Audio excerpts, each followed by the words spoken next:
How do you top your love for your cat? With a cascade of decadent savory gravy over a mouth-watering mousse pâté. Fancy Feast gems. 2 gourmet pâtés in one convenient pack. Simply peel and plate to reveal a pyramid shape that makes eating delightful and pamper her with an experience as extraordinary as she is. Turn the everyday into the extraordinary with Fancy Feast gems. This episode is brought to you by Indeed. When your computer breaks, you don't wait for it to magically start working again. You fix the problem. So why wait to hire the people your company desperately needs? Use Indeed's sponsored jobs to hire top talent fast. And even better, you only pay for results. There's no need to wait. Speed up your hiring with a $75 sponsored job credit at Indeed.com/podcast. Terms and conditions apply.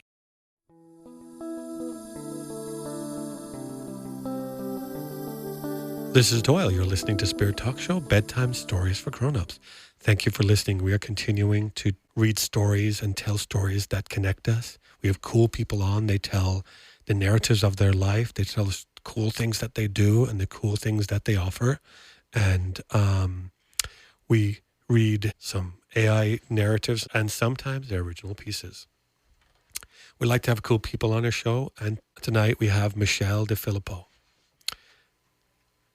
Tonight's Spirit Talk Show, we're joined by someone who's not just lifting the curtain on the publishing industry. She's helping authors take the stage. Michelle DeFilippo has been in book publishing for over 50 years. As the founder of 1106 Design, she helped over 4,000 authors publish books with professional quality without giving up rights, royalties, or creative control. Her mission to empower writers to publish like pros by providing honest guidance, high caliber design and editorial services, and full transparency in an industry that's too often shrouded in confusion. If you've ever dreamed of publishing a book and keeping control of your vision and your income, this is the episode you've been waiting for. You guys we gotta talk to Michelle. You gotta listen to Michelle. I think she has a lot of valuable information. If you're thinking about publishing a book, this is the people you need to be speaking to first. This is 1106 Designs. But welcome, Michelle. Hi, Doyle. How are you? I'm great. Thank you so much for coming on. I have started the recording because I kind of like to get this first kind of natural introductions and saying hi, because frequently people come on and they want to do a lot of talking, and it's great. I love talking, but I want to record it because that's what we're doing here. So I am recording, but thank you so much for agreeing to come on. We have some questions we'd like to ask you, and then I have some stories that are just tribute stories we wrote about you and poems and stuff like that. And of course, we'd like to talk about your, is it pronounced 1106 Designs? Is that how they come? 1106. 1106. Okay, 1106 Designs, which we'll talk about. Of course, that is your publishing company. Is that correct? Correct? Well, not exactly, but we can go into that. We're not a publisher. Yeah. You're not a publisher. Okay. So first of all, what you need to help me do is, because my producer, Howie, unfortunately had to step out. He's not here right now, but we're trying to decide how to pronounce your last name. Is it DeFilippo? Sure. DeFilippo. DeFilippo.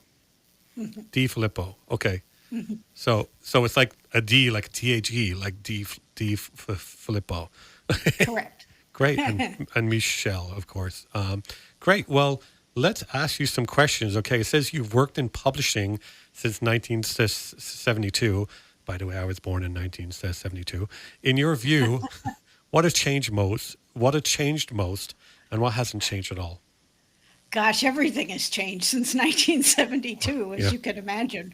Back then, we didn't even design books or use computers in any way to produce a book. So everything has changed. What were you doing? Was it? Well, believe it or not, we used to use X-Acto knives and rubber cement to do what they called paste up. Yeah. And we actually had to mechanically arrange everything so that the printer could print it one page at a time. I had a boss who used to do that, where she actually cut stuff out with a knife and pasted it on and taped it. And sometimes when she photocopied, you could kind of see the edges of where she pasted it and stuff. So, well, I'm a teacher. We used to have this big metal drum that would print things one by one, and you had to like people would like a sterno, I think it was called, or something like that. So you've worked with a lot of authors over the years, presumably. What's the biggest myth that new authors believe about publishing, and how do you break them? Like how do you break it like gently to them? Well, there's a lot of misinformation in the industry right now, unfortunately, and probably the biggest misconception. Well, let me back up. Self-publishing, Yeah. independent publishing became possible around 2001. Amazon changed the whole publishing world. As soon as Amazon came on the scene, for the first time ever, an author could publish their book without going to a publisher. Okay. So that was an earthquake in the publishing industry. So originally, self-publishing was understood as the author being the publisher. Okay. And that's still the case. But over the last 20 years or so, publishers have come back, but not in a good way. Uh-oh. So there's a lot of misinformation. There's a lot of scams in the marketplace right now, unfortunately. And authors don't know that they don't have to use a publisher to release their book to the publisher. There are alternatives to that allow them to keep control of their book and actually earn more money on every book that they sell. Well, I think I'm actually reading a book right now called The 10 Myths of Publishing, and it's actually a guest that's coming on in a few weeks. He sent me a copy of his book, and he said that, oh gosh, I started a question and then I spoke too much and forgot my quick question. He was saying that people are, like one person spent $35,000 to print 3,000 of his own books, which are sitting in a garage. And people think that publishing companies do a lot of marketing when I don't think they actually do a lot of marketing. They make books well, but I don't think they market books well. Is that accurate from... Well, that's correct. I mean, publishers, back in the day, a publisher would give a book a really good marketing push, but that's not the case anymore. Now, authors are responsible for marketing the book, which begs the question, if you're not going to market my book and you're only going to help me produce it, why do I need you? I can do that on my own. Well, yeah, because aren't you getting only like a book or two per book, and the publisher's getting 18 or something like that? Well, there's a lot of expenses in publishing. At a traditional publisher, which is there's three ways to approach publishing. There's traditional publishing, there's original independent publishing, and there's hybrid publishing. You've probably heard all those three terms. In traditional publishing, the publisher pays all of the expenses to produce the book. The author pays nothing. And then the author will be paid a royalty of about $1 a book when the book is sold. Yeah. The retailer, a lot of people don't know, the retailers take 40 to 55% of the cover price. Mm-hmm. So on a $20 book, let's say, the retailer is going to get $8. Yeah. Right. So that's out of the revenue right there. Then the printing has to be paid for. And so traditional publishers make their money back by paying the author about $1 and keeping the difference. Okay. Right. Yeah. Which is fine. Original hybrid publishing now, which is really popular today, the author pays the publisher to produce the book, pays for the editing and the design, sometimes the marketing, sometimes tens of thousands of dollars. Mm-hmm. And then the hybrid publisher still takes money out of the author's pocket when a book is sold and pays the author a small royalty. Well, is it the same small royalty, or is it a little bit more? You'd think it would be more. It might be a little bit more, but it's not what the author can make when they self-publish the original way, which is what we do for people. Okay. The original way, the author pays for the experts, that's us. Yeah. And then the author gets all of the net revenue from sales when a book is sold. You have to pay the retailer, you can't avoid that. You have to pay for the printing, you can't avoid that. But today there's print-on-demand printing, so you don't have to pay you don't have to print 3,000 books in advance. Okay. You only pay for the printing when the book is actually sold. But under the original indie publishing model, an author can make $6 to $8 per book. Okay. That's your model or the indie model? Well, our model is the original indie model. Oh, that's what you're saying. Okay. Yeah. So, well, let's talk about since we've kind of led into it. Your company's called 1106 Designs, and can we tell us about what you guys do and why I should publish? I'm not trying to publish a book, Bob, by the way, but well, maybe if my show grows some more. But but like, tell us about what your company does and what they offer and why we should be using you. I guess you could call us an author services company because we help the author with all the services they need to produce the book. We'll edit the manuscript, we'll design the cover, typeset, design and typeset the interior, create an ebook, help them get the files uploaded to their print-on-demand account. That's the key difference. The author opens their own print-on-demand account so that when a book is sold, they get the sales reports, they get the revenue deposited directly to their bank account, and they make every single penny possible in the book world directly to them. When authors work with a publisher, the publisher may also today charge them for the services to produce the book, but then the publisher uploads the files to their print-on-demand account.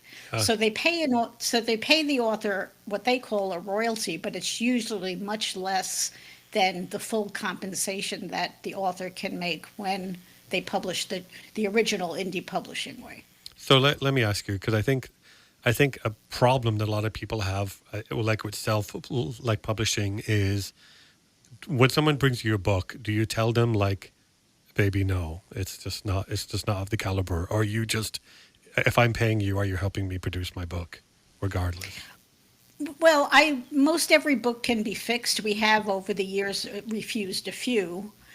For different reasons, but every book can be fixed up. It just depends on the amount of work that's needed. So we don't believe in getting in the way of what the author wants to do, but what we do is help them make their book as good as it can be. And so you said that most authors work at a publisher, they lose control like of their money. That's what you're saying. But what are the red flags that how we can tell if a publishing deal is like fishy? Okay, you can identify a problem publisher when you discover, or you should ask, if the publisher is charging for you for every service. What is the royalty that you're going to get when a book is sold? And I can give you, for the show notes later, there's 2 websites where the author can check what they should make and what they could make if they worked independent publishing the original way, directly from the print-on-demand companies. So that's one way to check whether the publisher is taking money out of your pocket. You shouldn't just believe that, whatever royalty they quote you is the best figure for you. You should research it a little bit. So another red flag is free ISBNs, right? If somebody offers you a free ISBN, which is basically the model number for your book, what it means is the publisher is giving you one of their ISBNs, which means they are the publisher of record for your book. Authors should always purchase ISBNs in their own name so that they are registered as the publisher, and we help them do that. Another red flag is a promise of 100% royalties. And like I said, that sounds great, but you need to verify that that's actually happening. And you need to ask them, what's the calculation? How did you get to that royalty figure? And verify it at those two websites that I'll give you. Another red flag is they promise to distribute your book to retailers nationwide. The way they phrase it is, your book will be in bookstores nationwide. Well, with print-on-demand printing, your book is distributed to retailers nationwide, but it won't be on the shelf. So it's a little bit misleading to say your book will be in bookstores nationwide. What that means is the book will be listed in a database that all bookstores use to order books. It's the Ingram database. Oh, wow. But that doesn't mean it's going to be on the shelf. So that's kind of a play on words there. So it's like everything is people like they just want to do something they're passionate about, and there's so many people that want to scam you. So you've worked with over 4,000 authors. What are the patterns you've noticed with the ones who succeed, like on the ones who like what do they do? What do the people who don't succeed and do succeed do? Well, I don't keep track of too much of who succeeds. I can tell you that the people who come back to us for another book are usually the business people, the consultants, the speakers, the coaches, because they have learned that the best way to make money on a book is not through retail sales, but through using a book to build their business. So, those are the people who have success financially. They're not selling their book through a retailer and giving a retailer 40 to 55%. Okay. They're using it as a business calling card. Okay, cool. Well, we do this thing on the show where we read tribute stories. So I researched you. I looked you up on Podmatch, but also on your websites. And I was going to ask you about how you feel about this. I got AI to generate some stories, a tribute story for you and a tribute poem for you about you. But I was going to, before we read those, can you tell us your feelings about AI being prolific in the creative world? How you feel about that? Well, I think it could be great for research and for doing things like you just described. I also am a little bit fearful, to be honest, that it could be misused. So I think we're all going to find out about that as we go along. I think it's already being misused. I've noticed I have to get off Facebook because there's so many pictures on there that are obviously AI fakes, and it's like you can't even trust pictures anymore. Remember, pictures. Like a picture's worth what's the word that you can trust you can trust a picture, but you can't anymore. So it is a bit concerning. I know my show, I'm talking about it, my show uses AI, but we use it as a demonstration of it doesn't have that power yet to take over. So would you like to read your tribute story yourself or have me read it to you? Oh my gosh. Can I leave the room while you read it? Okay, well, yes, you can, because if it's me that's reading, you don't have to talk if you really want to. Okay, well, or you can turn off the microphone if you want to or something. Okay. I'm afraid of what AI is going to say about me, but go ahead. Here it is. The woman behind the covers. She's not the name on the spine. She's not the reason it got to the spine. Michelle DeFilippo, did I say it right? Mm-hmm. Michelle DeFilippo has spent a lifetime behind the scenes of books, helping authors bring their stories into the world without giving away their dreams to a contract written in fine print. To some, she's a designer. To others, a guide, a coach, a truth teller. And really, she's an advocate for independence. In a world filled with vanity, presses, and empty promises, Michelle didn't just build a business, she built a standard. That was it. One where authors could keep their rights, earn their full share, and still release a book that stood shoulder to shoulder with the best on the shelf. She created 1106 Design, not to serve authors, but to empower them. And in doing so, she's become part of thousands of stories, quietly, expertly, with grace and grit. Michelle, getting her name wrong, I'm sorry every time. I'm going to say it again. That's okay. Michelle DeFilippo, am I saying, sorry, is that it? Okay, I'm going to say that line. I'm not going to edit this out anyway because I don't edit, but Michelle DeFilippo may not appear on the cover, but the reason those covers exist at all, that her story, but the reason those covers exist at all, that's her story too. That was sweet. What do you think of that?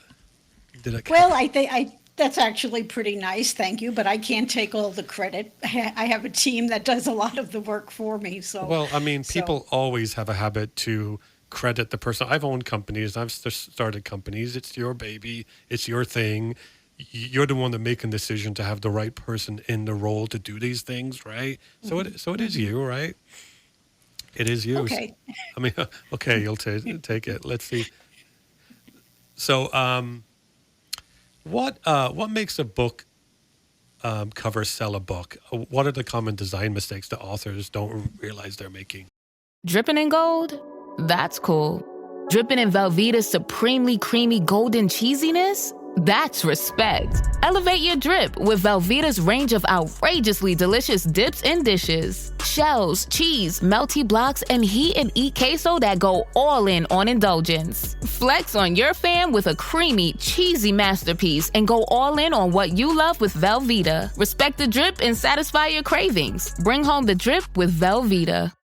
Once upon a mundane morning, Barb's day got busy without warning. A realtor in need of an open house sign. No, 50 of them, and designed before 9. My head hurts. Any mighty tools to help with this plight? Aha! Barb made her move. She opened Canva and got in the groove. Bulk creating Canva sheets. Create 50 signs fit for suburban streets. Done in a click, all complete. Sweet! Now, imagine what your dreams can become when you put imagination to work at canva.com. Well, as you probably know, there's a lot of do-it-yourself covers on the market right now. Oh, yes. And that's really the biggest mistake anybody can make, because people don't understand the complexity of designing a cover. There's a lot more that goes into it than meets the eye, but the final result has to be well crafted. And a do-it-yourself cover simply can't reach that level, no matter how much you think it can. There's so many things that a designer knows about color and composition and typography and how to arrange everything, and so there's a lot of work that goes into it. And people just do a freelancer in another country, and they think they can make something comparable. So what it says online is that you've built your business on transparency and kindness at its core. What's your personal North Star when it comes to helping others? Like, where does this come from? Well, I went to Catholic school. Oh, well, me too. No, I'm joking, of course, but I think it's important to tell the truth. Mm-hmm. And I don't believe a business should ever take advantage of customer ignorance and withhold information from them and do what's best for the business without educating the customer. So I think that would summarize my values. So if someone's coming to your business, they have to be coming prepared to pay for services to get the book out. So there's going to be a cost to them, a significant cost to actually get the book on the shelf. And so it's an investment in themselves. Yeah, there is a cost, because there's a cost to me, but the key difference is we don't take any money out of their pocket when a book is sold like a publisher does. Yeah. They get every penny. So they pay us once, not forever. So you've been doing this since 1972, by the way, the year I was born. I'm sorry, I'm teasing. And it was the year I was born. But so you've been doing all these years. What still brings you joy about this work? Oh, from the very beginning, I loved publishing because every project was unique. There's no boredom in it, and that's still true today. Every book is unique. Every author is unique. So there's no drudgery at all to it. Have you ever got a book that was like? Have you ever had a J.K. Rowling's in your hand and said, "Oh wow, this is the one," or "This is one that's going to be something huge"? Because I read a story about today about the publisher that her book was in the reject pile, and he decided to look at it one more time or something like that. Yeah, she was rejected by hundreds of publishers, I think. Isn't that amazing? Yeah. No, I don't have a crystal ball. We some authors are not publishing for money. They're publishing for a legacy to leave to their family, mm-hmm. or they're publishing a memoir to talk about some life events that would have left me on the floor, but somehow they managed to pick themselves up and move on and actually do good things in the world. So people are truly admirable in that regard. Definitely. Doing this show, the people I get the privilege to talk to and spend some time with, to connect with, is such, like one lady, she wrote a book that became a Lifetime movie about going to Greece to kidnap her children back because her father kidnapped them, and it was a Lifetime. It was called Stolen by the Father, was the Lifetime movie. I really would be great at this point if I remembered the title of the book. Eek. Okay. So what I like to, we have a poem, a tribute to you. Do you want to read the tribute poem, or do you want to? No. No, you don't want to read it? So can I read the tribute poem like to you two? Okay. This is called, the poem's called Publish Like the Pros. She never asked for the spotlight, just a good font and a solid spine. The authors who dare to own their name. Michelle doesn't just print books, she frees them. She builds bridges over swamps of contracts, clears the fog of marketing myths, and stands quietly beside the nervous, overwhelmed, the brave. She teaches you that independence isn't isolation, it's ownership with help. That your voice doesn't need permission, just preparation. That's what you said earlier. And and that the path to publishing shouldn't cost you your power. So here's to the one behind the polished pages who reminds us of all your stories. Your story is yours, and it deserves to be told like a pro. So you're saying your team, is there some shout outs you want to do to people in your team, or are you afraid you'll forget someone? Is there? No, I won't name them because I don't have their permission to do that. Okay, but yeah. I have several editors and designers and typesetters and a project manager, and together they are the company. I mean, yes, I started it, but they're the ones that make it happen every day. So if an author right now is thinking of using your company, if I go to your website, is there an estimated cost an author should expect, or is it based on tiers and what they do? No, I don't force authors into packages like some publishers do, but you will find every one of my prices on the website. Yeah. And a typical nonfiction book of 50,000 words or so would cost about $9,000 for a full package of services. Oh. That includes editing all the way through uploading the files. Only $9,000 to get the whole book ready for stores? Mm-hmm. Wow, I was expecting you to say somewhere in the like $30,000 to $40,000 range. Because I think I've seen those prices. Well, I told you the story that I read in the book I was reading today, actually, about the $30,000 to publish 3,000 books, like sitting in a garage, you know. That's so sad. So I like to give people an opportunity, like close to the end of the show, to give most of my listeners are people from 25 to 50. And what's your message to people? Like what's going to keep them going to fulfill their dreams? Is there any inspiration you want to share with them? Sure. Just do your research, please, and don't. A lot of competitors, publishers will use emotional promises to hook you in and make you feel like they're going to make your book a bestseller. That's the one I hate the most, because that's simply untrue. It's not going to happen. They can get an Amazon bestseller tag to appear on your book for about 45 minutes, but your book won't really be a bestseller. So don't fall for that one. And really, just the only thing I can say is do your research, talk to people. I will talk to anybody who wants information, whether they work with us or not, because I want people to make an informed decision, even if they don't eventually work with us. Okay, so is your website 1106designs.com? That's how they can get in touch with you? Singular, 1106design.com.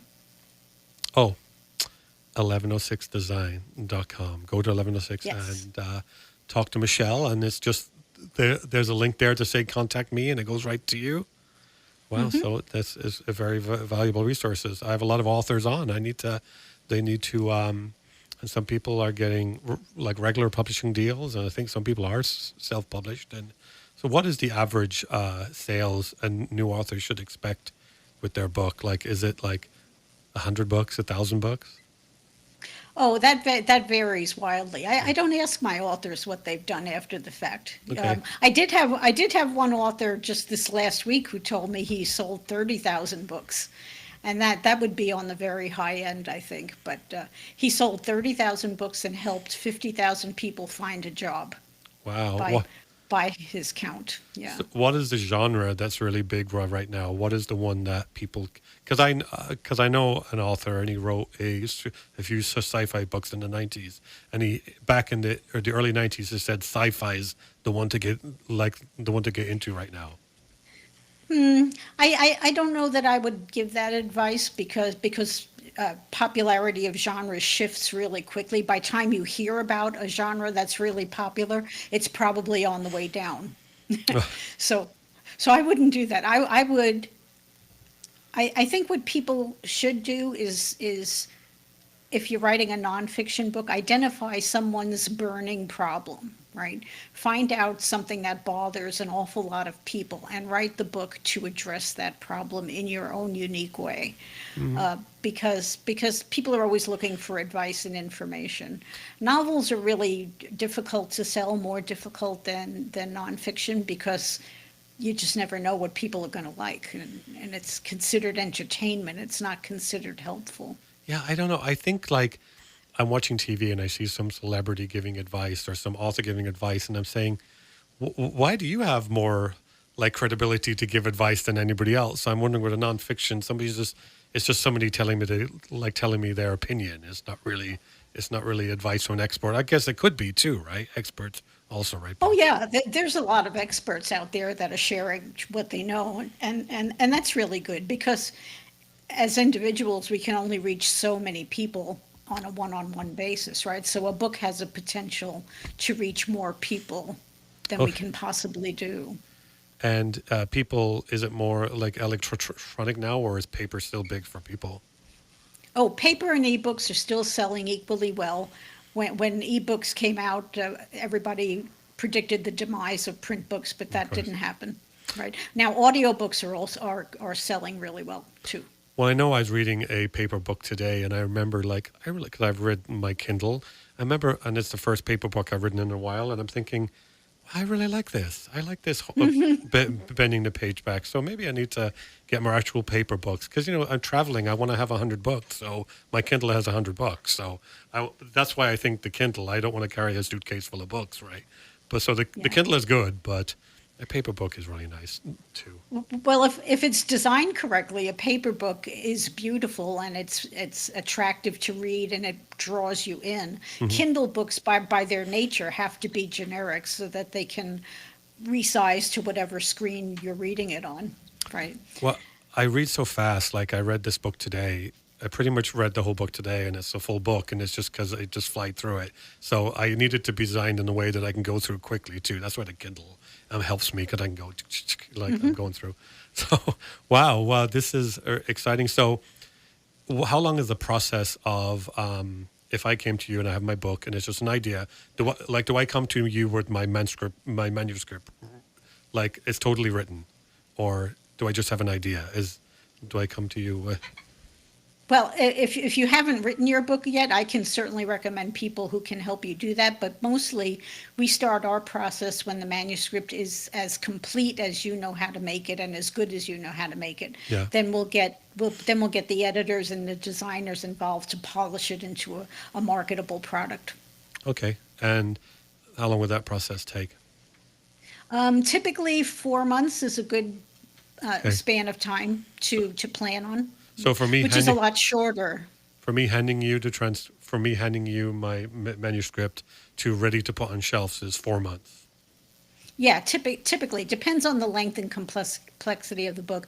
We finished an 800-page book about Winston Churchill last year. That took longer than 4 months. Of course, yeah. It's strange to me that still in mid-America, people are still writing and reading books about Winston Churchill, the Prime Minister of England during like World War II. Like we're still talking about him. I guess he's a pretty dramatic figure. His size and his I love one of the things he said to I guess he hated his servant, and she said something to him like, if you were my husband, I'd give you poison tea, and he said, madam, if you were my wife, I would drink it. That's so. Well, he's such a big character. That's a failure of gratitude. He should have been grateful he had a servant. Yeah, well, I think a lot of entitlement with a lot of people. If that's a different topic. So, wow, we're flying through. Look at the time. We've almost done like 40 minutes. It always flies because I love talking to people and connecting, and then I get into it and I forget about the timer. So, well, thank you so much for coming on. Any any parting thoughts before we say goodbye?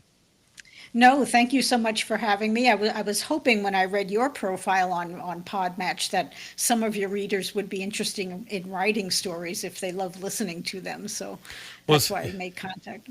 Definitely, I think there's a lot of people who love stories, and I think there's a great connection between people who like storytelling, people who want it published.